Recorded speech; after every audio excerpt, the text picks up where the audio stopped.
Hello students, I am Dr. Shimona Garg, your dermatology faculty at Manipal MedAce, and I present to you INI-CET recall. So in total there were 7 questions from dermatology, 3 from fungal infections, 2 from sexually transmitted diseases, 1 from psoriasis, and the last one was from the miscellaneous topic. So the 3 topics, the most important topics, you got 6 questions from that. So the first question is, which of the following is an approved topical antifungal used in the management of onychomycosis? The options were capsofungin, griseofulvin, itraconazole or tavabarole. Okay, so the key words in the question are topical antifungal for the management of onychomycosis. We don't use capsofungin. Griseofulvin, even oral griseofulvin is not used in the management of onychomycosis. Itraconazole is used for systemic treatment of onychomycosis and tavabarole is for topical treatment. So in total we have 6 drugs for the management of onychomycosis, 6 topical drugs which are azoles. Then we have cyclopirox, amrolifin, terbinafine, and the 2 newer drugs are tavabarole and efinaconazole. So remember, tavabarole is a newer drug which is used in the management of onychomycosis. If they would have asked systemic antifungal, then you should have opted itraconazole. So the next question from the fungal infections which you got was, a farmer in Himachal Pradesh presented with multiple painless ulcerated nodules on his upper limb. Axillary lymph node aspiration microscopy is shown in the image below. Identify the organisms. The options were aspergillosis, coccidiomycosis, histoplasmosis and Sporothrix shankai. So how to approach this question? The key words in the question are farmer presented with multiple painless ulcerated nodules on his upper limb. And what you can see in the picture are presence of septate hyphae with conidiophores.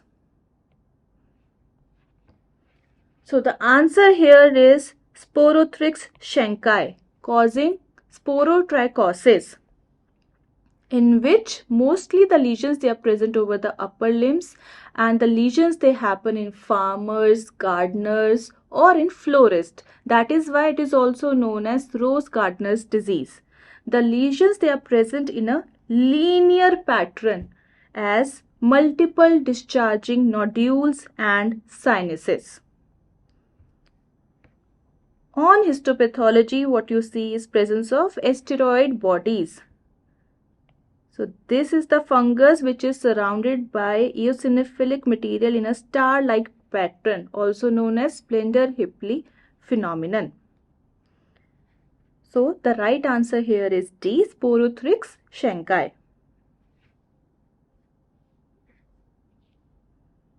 Okay, so there is a linear pattern. The treatment is itraconazole, terbinafine or potassium iodide. The next question from fungal infections is, which of the following organisms is most likely to cause an infection as a result of walking barefoot through inoculation via soil? The options are Cryptococcus, Curvularia, Madurella, Mycetomatis, Sporothrix shankai. Okay, so the key words in the question are result of walking barefoot resulting in inoculation via soil. So the right answer, so the lesions they are present over the foot. Madurella mycetomatis is known to cause mycetoma or Madura foot.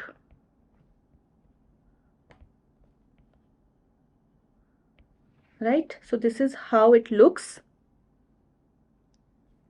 So there is swelling, there is presence of discharging sinuses, and what they discharge is grains. So it can be caused both by Mycetoma, that is by fungus, or by bacteria.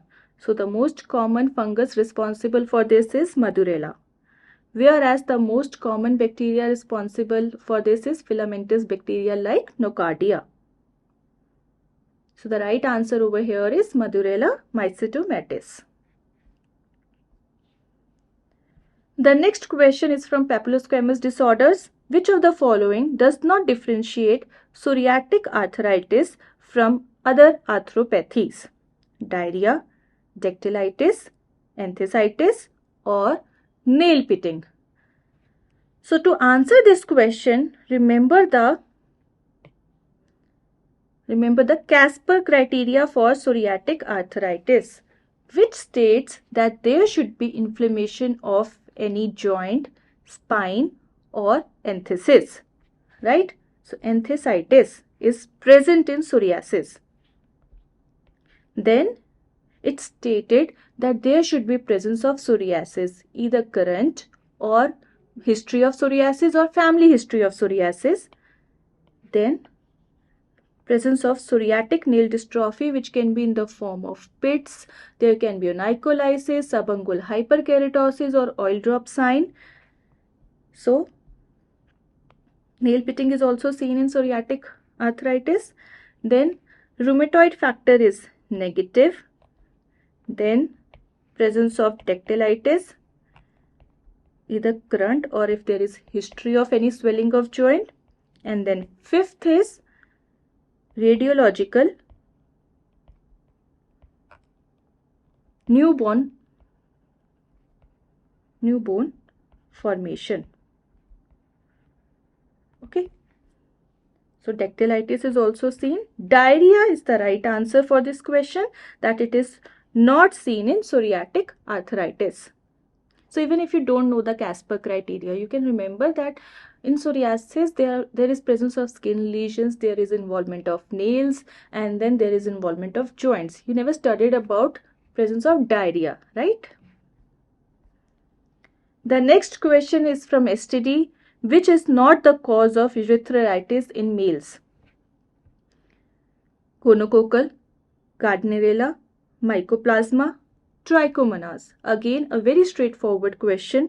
You remember that urethral discharge in males is caused by gonorrhea or gonococcal urethral discharge, and then there is non-gonococcal urethral discharge. So non-gonococcal urethral discharge is caused by chlamydia, ureaplasma urelyticum, mycoplasma, trichomonas vaginalis, and herpes simplex virus. 5 organisms. The most common one is chlamydia, right? So the right answer for this question will be Gardnerella, which is responsible for bacterial vaginosis in females. Rest all can result in urethral discharge in males.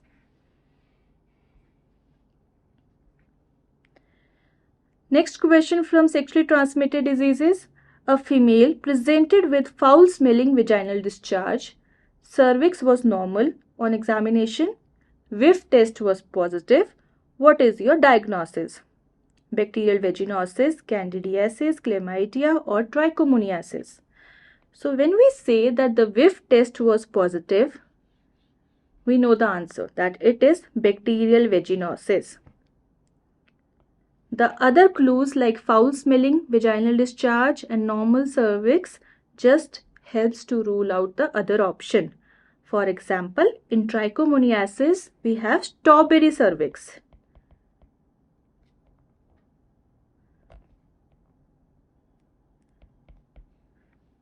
In candidiasis, the patients, they complain of white, curdy discharge. So in bacterial vaginosis, there is imbalance of bacterial vaginal flora, which means that the lactobacilli, they decrease in number, and there is increase in Gardnerella vaginalis, mycoplasma, and anaerobic bacteria. So there is Amsel's criteria for its diagnosis, in which the discharge, it is thin, adherent, and homogeneous. Since there is decrease in vaginal pH, there is decrease in lactobacilli, so vaginal pH will increase. Decrease in lactobacilli, thereby resulting in increase in vaginal pH, which is more than 4.5. Then we have whiff test, which states that if to the discharge we add KOH, then there is fishy amine odor. So this is whiff test. And then on high power field wet mount, what we see is more than 20% of clue cells, which are vaginal epithelial cells coated by bacteria. So whiff test is very characteristic of bacterial vaginosis. The last question from miscellaneous topic: which of the following is not seen in Behcet's disease? Bilateral panuveitis, ulcer on dorsal penis, Pethergy test is positive, more in Crohn's disease than ulcerative colitis. So if you remember Behcet's disease, then there was a mnemonic for this, ropes, right? So R is for recurrent genital ulceration, which heals by scarring. O is for oral ulceration, and there is no scarring. P is for positive Pethergy test. So what is Pethergy test? So if we inflict trauma at the site of trauma, after 48 hours there is formation of a papule or pustule.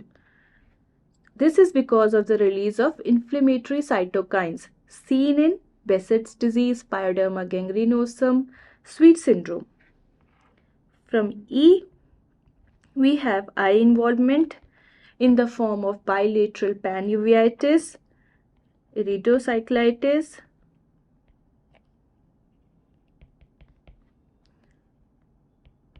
chorioretinitis. And from S, we have skin involvement in the form of erythema nodosum and subcutaneous thrombophlebitis. So just remember the ropes. You can see over here there is presence of oral ulceration, ulcer surrounded by a red halo. Then there is eye involvement, and then there is genital ulceration, which is recurrent. So just based on this, there is presence of uveitis, genital ulceration, positive Pethergy test. So this is wrong. Anyways, Behcet's disease is a kind of systemic vasculitis. So even there can be GI involvement. In GI involvement, the patients, they complain of abdominal pain and diarrhea.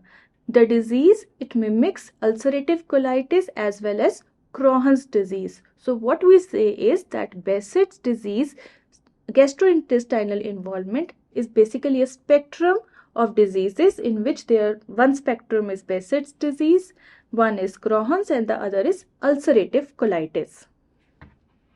So just remembering the mnemonic ropes and you can rule out the option D. So that was all from dermatology. There were 7 questions. Most of them were direct questions and very easy questions. Just remember these topics. They are very important topics and you can expect 2 or 3 questions every year. Fungal infections, papillosquamous disorders, and sexually transmitted diseases.